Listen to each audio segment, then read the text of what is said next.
Lalo pang lumakas ang bagyong Opong habang papalapit ito sa lupa. Huling namataan ng bagyo 815 km silangan ng northeastern Mindanao.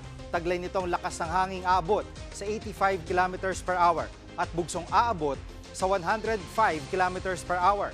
Ayon sa Pag-asa, posibleng mas lumakas pa ang bagyong Opong sa mga susunod na araw.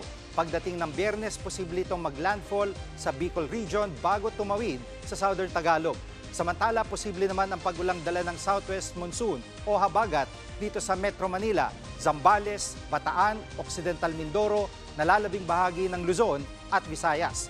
Mag-ingat po sa posibleng pagbaha.